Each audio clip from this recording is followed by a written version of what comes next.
members of the Rainwater Board,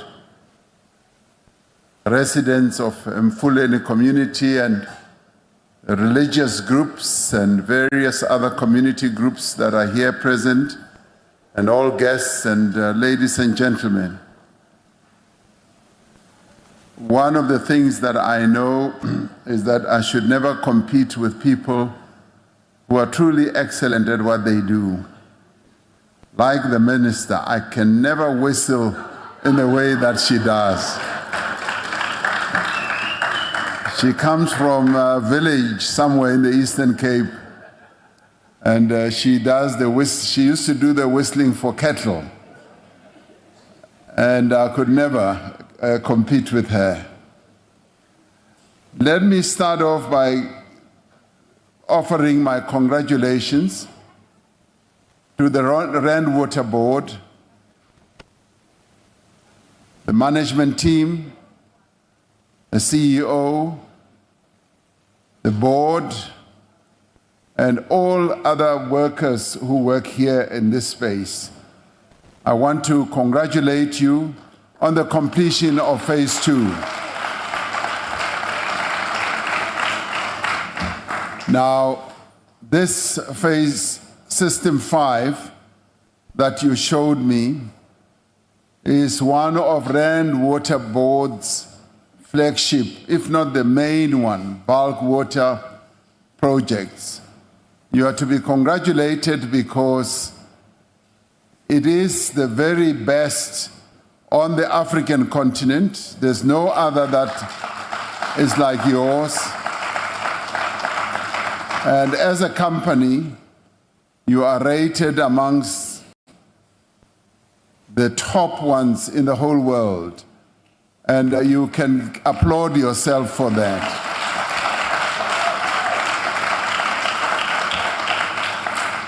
It is truly pleasing to know that we've got such excellent capacity in our country, and today you demonstrated it. We also have the joy, and I hope he's still here, of the CEO of Sasol, Mr. Baloyi. He's still here. We congratulate him as well because Sasol is the largest chemical plant in one place in the whole world. And we also congratulate Sasol.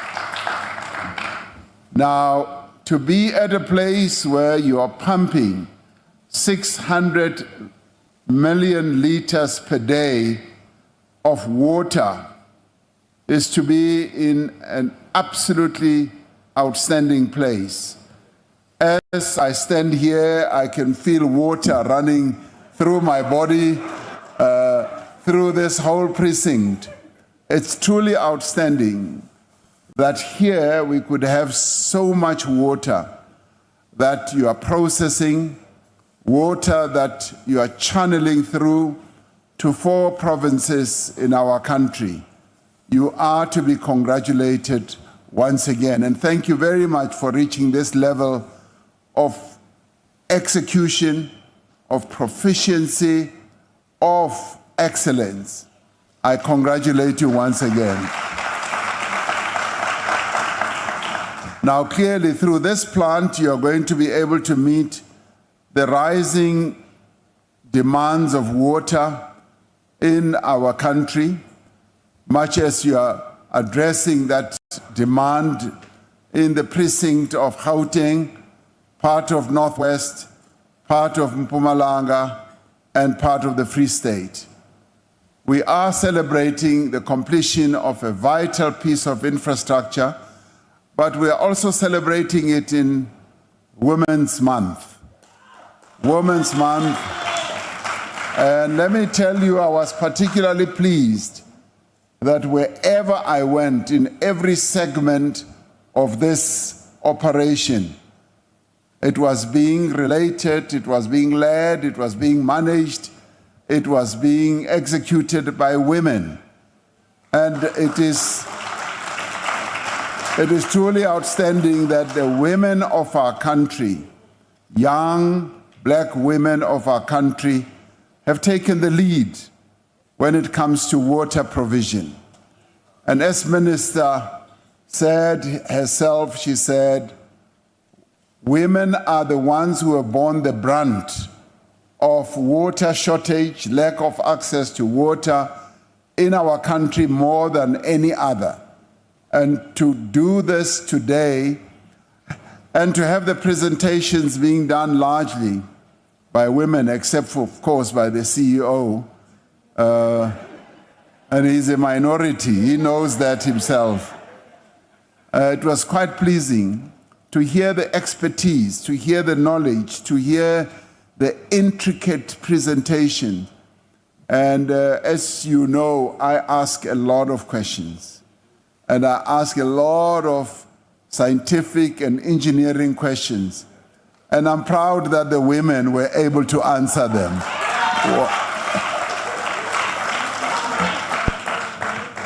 So we are also, by installing and launching this infrastructure, really affirming our shared commitment to the people of our country to continuously make efforts to provide clean, reliable, and safe water.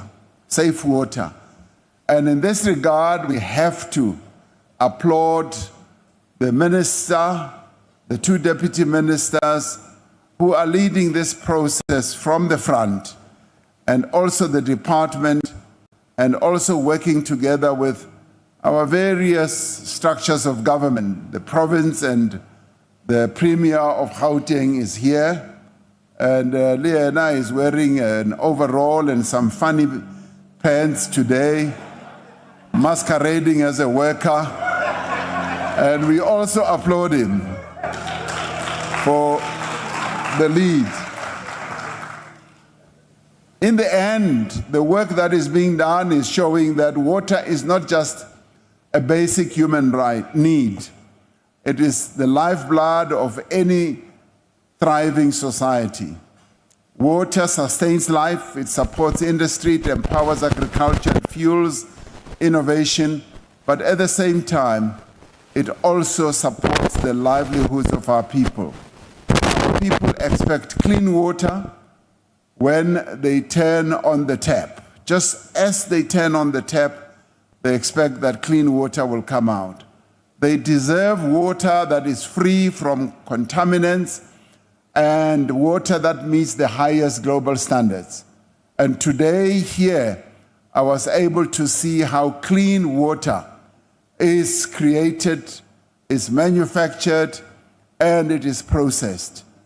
Thank you very much for showing me the involved process of making sure that the water that we drink is truly clean water, it's top-grade water, even better than the water that you get from bottles in Pick and Pay or wherever. In the end, clean water is not just a luxury, it is a right. Poor water quality leads to public health crises, economic hardship, and a breakdown of confidence in our institutions. We are therefore determined as a government to make sure that in the end we deliver water of a high quality, and it's been pleasing to see that rainwater does precisely that. Because here I was able to meet engineers, highly qualified young women, highly knowledgeable young people who have taken on the task of providing clean water to our people. So thank you so much for all the effort that you put in. And I was also able to meet the contractors who come and do the work here, be they small contractors or the big contractors. You are doing a fantastic job, and we applaud you, because this is where we see that our efforts are really taking effect. Rainwater is 100% owned by the government, and I'm pleased the CEO was able to outline this. Rand Water being 100% owned by the government has not, in many years, almost 100 years, come to the government for a bailout. It has not come for money. And instead, it runs its operations profitably, and it runs its operations extremely efficiently. And we really want to congratulate you for that. Now, besides the additional 600 million liters of water per day that will be added to Rand Water's capacity through this System 5 project, you will be making through this a meaningful contribution to the economic growth of our economy. And with the work that you've been doing since 2019, you've achieved so much. And what was also pleasing was to hear that here at Rand Water you plan like 20 years, 30 years ahead. You are quite visionary, and we thank you for being visionary people. You are already preparing for 2050, and I can see it in your eyes, I can hear it in what you are saying, that you are forward-looking. You are not only focused on what is happening today, and you are also looking at the growth of our economy, the growth of our population. So we applaud you for being the wonderful and excellent executors of our Vision 2030 and even 2050 going beyond. So thank you so much, Rand Water, and we're particularly pleased as well that you have, in putting together this project, created 871 jobs, and in communities that surround this piece of land that you occupy, and that more than 2,000 community members have been trained in the construction trades. So you have empowered the community in which this water facility resides. And you've also helped to create skills in various trades, in bricklaying, steel fixing, welding, electrical, and many other related skills. So you are not just a uni-focused entity, you are multi-focused, and you've succeeded in including the community of this area in what you do. And that is why, as the CEO said, you did not even have a stoppage through either construction mafia or any other interference. And that shows a particular good skill to be able to manage community relations and to be able to manage the participation of medium entities or companies. And today's milestone really contributes significantly towards our country's growth and resilience and social upliftment efforts. Now, this system that is being launched today, System 5, is one of the largest purification projects of its kind. Its completion signals our country's capacity to deliver complex, high-impact projects that respond to the growing demands of a growing population. Now, this is a mega project. This is not a Mickey Mouse project. This is huge. Has cost more than 5 billion rand, and it's been well managed, and it's been carefully planned, and we applaud you for that. I'm very proud that one was able to see the completion, near completion of this project without much ado, and with the management of the company at all levels having done a fantastic job. You are all jolly good fellows. Wonderful. Now, this project supports our government's key priorities to drive inclusive growth and job creation, to reduce poverty, and to tackle the high cost of living, and also to demonstrate that we can create a capable, ethical, and developmental state. Those are the three key priorities that we have committed ourselves to. We all have a responsibility to advance these priorities.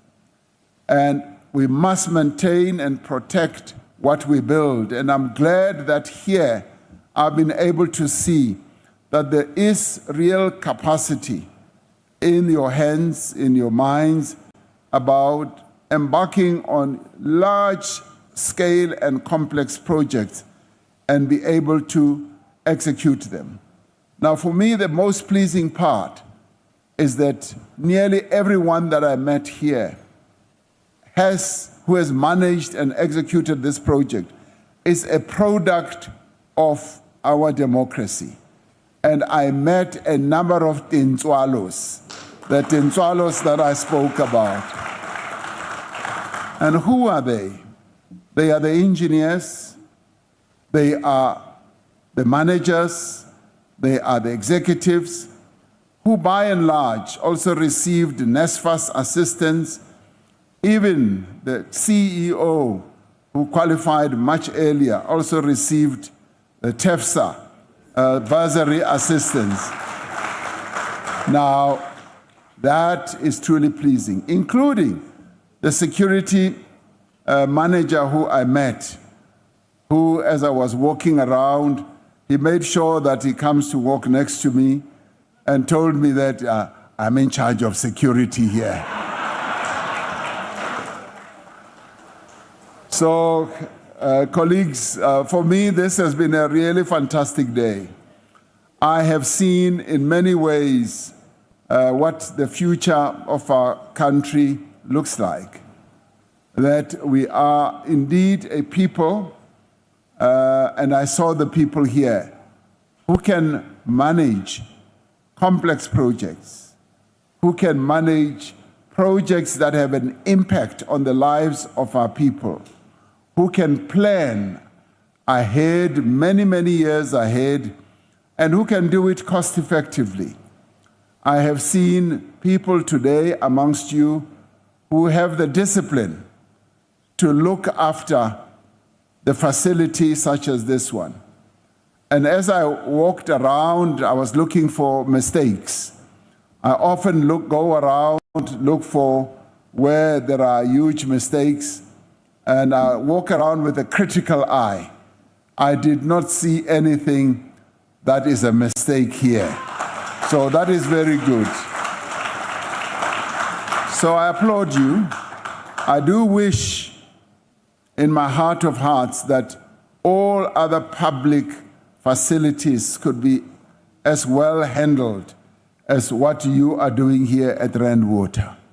I do wish that many others can come and learn from you how you manage this facility, how you maintain this facility, and how you are able to take care of this facility that fulfills such an important social need for our people, but also how you manage it financially as to be able to make Rand Water an attractive public-owned enterprise that is able to go to the markets and raise funding and have bonds that are listed on the Johannesburg Stock Exchange, bonds that are bought even by international investors, and Rand Water that is even rated higher and better than the government itself. That is very pleasing to me. Yeah, you can applaud. You don't have as much responsibility as the government, though. But we applaud you that your rating is much higher than the sovereign, as it should be, because you ought to be adding to improving the sovereign. You ought to be working at such a top level capacity as to be able to lift the sovereign and to lift the country to a higher level. So Rand Water has been able to do that. And may I also add another important entity that is here, Sasol as well, because of its standing in the chemical industry in our country, also operates at that level. And may I also add, a number of the companies that have also participated here, my wish is that you should continue operating at a higher level, at a level where you have good execution capacity, proficiency, where you are efficient, and where you are also cost effective, and not try to rob and cheat a public-owned entity. Because by operating well, you are lifting all of us. And so I'm glad that I'm at a place here at Rand Water where you're operating at a top level and you are lifting all of us. So that to me is most pleasing. And so therefore, by what you do, you are setting a very good example. A good example which, as I said, I'd like other state-owned enterprises to follow in your footsteps, to have the type of top-performing workers, like the 30,000 that you have. Is it 30,000 or 3,000? 3,000, so the 3,000. Top-performing workers that you have, the 3,000, who are performing at the top of their game, who, even if I were to come here unannounced, I must not find them sleeping under a tree during the day. Sometimes I have found that with some workers who are employed by the state. So it's pleasing that here we've got the 3,000 workers who are committed, who are demonstrating that, yes, in managing and operating in a publicly owned entity, they can operate at that level and be a good example to what we should be doing as South Africans. As South Africans, we need to be lifting our game. We need to be lifting our capability and be able to show the world that when we are given something to do, to execute, to manage, we will do it at the best of our ability. I have seen that here today. And I congratulate you, CEO, together with the board, for the work that I have seen here today. And I say this, meaning it from the bottom of my heart, because this is exactly what should define us as South Africans: to be good at what we do, to be top-class performers when we are given a task, when we are given a project. It should be executed on budget, on time, with the right level of efficiency. As I was going around, I kept asking some of the workers whether the building is going to fall or the pipes are going to leak. And all of them kept saying, "President, this one will last for more than 100 years because they have done it extremely well." And that is the level of performance that we want to see.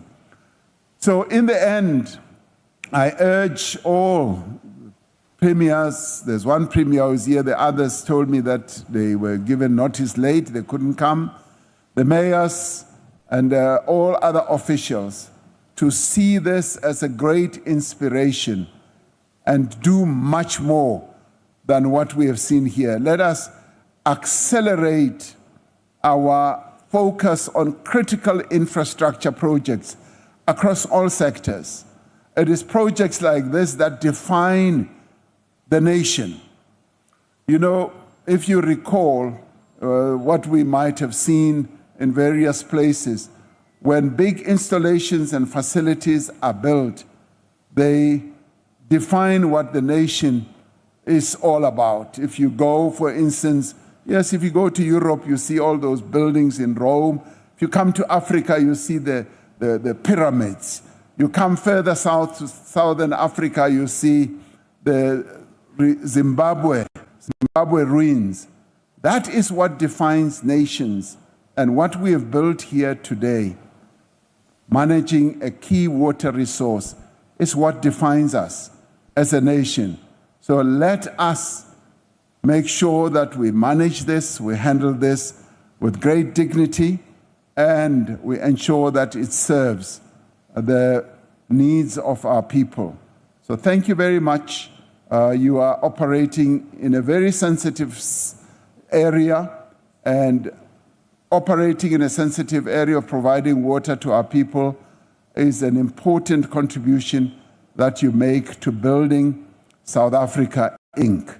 So that a Gogo in Soweto, the farmer in Limpopo, the people such as yourself. So there is the pressure of success is not in me cutting ribbons, but it is the daily impact that is felt by South Africans in their homes, in their workplaces, and in their schools by the work that you do here. In designing this plant, Rand Water was guided not only by the immediate needs of our people, but by the challenges that lie ahead. Because already you know that the populations that you serve, right now you're delivering water to almost 19 million people. You already know that in another 10 years, that population will have grown. In another 20 years, it will have grown exponentially, and you are preparing for that. And that, for me, is being at the cutting edge of what you need to be doing as a company, and Nogal, a state-owned enterprise that we are proud of. Climate change continues to have a huge strain on our water resources. It disrupts our water rainfall patterns, and it also threatens our ecosystems. So System 5 that we are launching today signifies a purification model for the future. Infrastructure must not only meet today's needs, it must withstand tomorrow's uncertainties. We must innovate boldly and invest wisely. As we were going around, I kept asking the CEO and some of his managers, who are engineers of many sorts, civil, mechanical, and structural. I kept asking them, are you getting ready for the digital technology revolution that is underway? I even asked them, are you getting ready for artificial intelligence? That sitting somewhere, you will be able to see how clean the water is. You'll be able to press a button and change valves. And yes, they said, President, we are getting ready. And that to me is pleasing. Today, we are also taking another step forward in building a country of shared prosperity. And let the waters that flow through this facility be a testament to our commitment to provide not only clean and safe water, but water that will be accessible to our people. Now, to Rand Water, to the engineers, to the workers here, the planners and officials behind System 5, I want to thank you for your dedication and for your perseverance and your excellence. You are what I will classify as the builders of a better South Africa. Now, I do wish my office could create certificates for all of you so that I each give you a certificate signed by me that says, you are the builders. You are the builders of a future South Africa. And it is a dream that I have, but I'm going to make sure, CEO, Chairman, that you give us the list of names of all the people who worked on this project. I want to sign certificates for each one of them so that you get certificates. The minister and I will sign those certificates because what you have delivered here is huge. It is a mammoth system.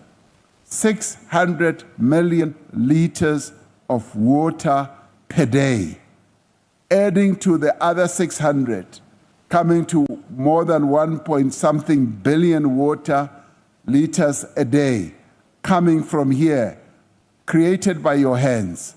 You deserve certificates. You will get them. Thank you very much. Water. Maybe let's perhaps start with that before we get into other matters of national importance. Yes.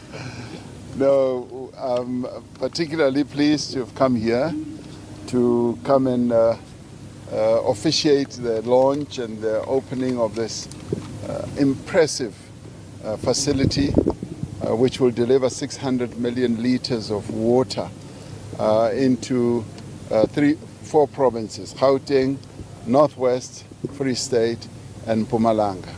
This is a massive achievement, which costs, yes, 5 billion rand, but it's worth every cent and every penny that has been spent. And I'm particularly pleased that it was delivered and executed by engineers, many of whom are women, who were newly trained in the new democracy that we are in, and well delivered, on time, within budget, and in cooperation with the communities where this facility is. So that, in many ways, is impressive. But the more impressive part is that it's going to meet and address a social need that our people have, and will enable us to address the water challenges that we have, particularly in the surrounding areas where sanitation has not been well managed, and where there have been leakages and sewage spilling into the streets. And Rand Water has now started the process of working with, for instance, Mfuleni municipality, and together they are going to arrest and get rid of the horrible experience that our people have been having in their houses, in their streets. And with the capability that Rand Water has as a well-managed company that is owned by the state, I am certain that we will be able to resolve many of the problems regarding water in the precinct in which they operate, as they continue to deliver water from the Val Dam, from the Lesotho Highlands water system, right through into our country and into the 4 provinces. So today was a good day in the office for me, and I hope you're not going to spoil it. Mr. President, Junior Kumalo from Newsroom Africa. Speaking about not spoiling your day, there has been quite a number of organizations that have basically pulled out of being part of the participatory team in preparation for the National Convention as well as the National Dialogue. We would definitely want to get your thoughts on that. And just lastly, Mr. President, there was also that issue about the Russian ship that was denied access to South Africa. It wasn't a problem last year when it was granted access. Is this with regards to what is happening between South Africa and the US? Well, when it comes to the Russian ship, no.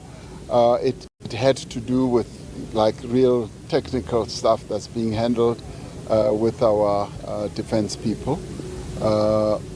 With regard to the National Dialogue, I had a meeting, a fairly long meeting, with the PTT, the Planning Task Team, which is composed of people from the foundations as well as officials from the presidency.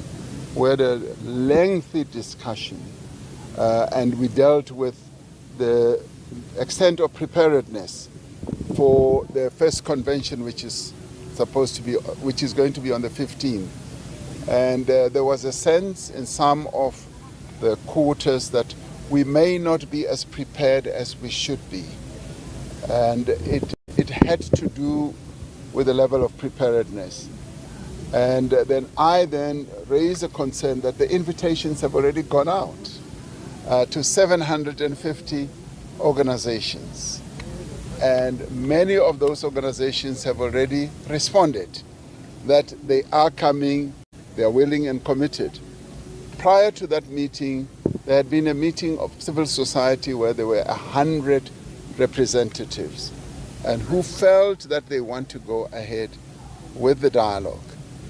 So what was pleasing for me was that the foundations who felt that they are not so happy about the level of preparedness felt and said that they will remain part of this dialogue. So they will participate, they will remain part of it, and then they will leave the planning for the first convention to the civil society organizations and officials from the presidency. From what I gleaned, there was nothing political about it. There was nothing askew about it. It was just the issues of, are we as prepared as we should be? So it could be risky to go ahead when you're not so prepared, but I then said to everyone, go and make sure that we get ready as well as we could be and pull out all stops. Make sure that we hold a really good dialogue first convention. So that is the instruction I have given everyone, and they are now working towards delivering a good convention, the first convention. And in the end, the first convention really is not going to deal with the substantive issues. It is going to deal with the process, how the other dialogues are going to happen in various districts in our country, in various wards in our country. So the first convention will then be choosing a steering committee that will take the work forward. We'll also get involved in planning how that process will evolve. So in the end, there is no difference about substantive issues. It is peripheral issues that should never make anyone want to go and jump off a tall building. That should never give anyone indigestion. These are matters that are going to be properly ironed out as we move on. So in the end, the withdrawal of the foundations is not a train smash. The dialogue is going to go ahead. The people of South Africa want the dialogue to go ahead. And of course, with an undertaking of this nature, there will always be hiccups here and there, and various other dialogues that we have held in the past, be it the drafting of our constitution, even with the drafting of the Freedom Charter.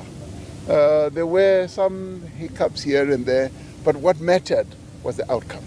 So I'm focusing my eyes on the outcome, which is the substance that will come out of this dialogue, which will be charting a very clear path to where our country should be going to in the next 30 years and more. So just for clarity, Mr. President, the National Convention will commence as of the 15th of August, just for clarity. The National Convention will commence on the 15th. I will go and do the opening address, and there will be some 1,000 people or so representing various sectors who are already gearing themselves up to come and participate.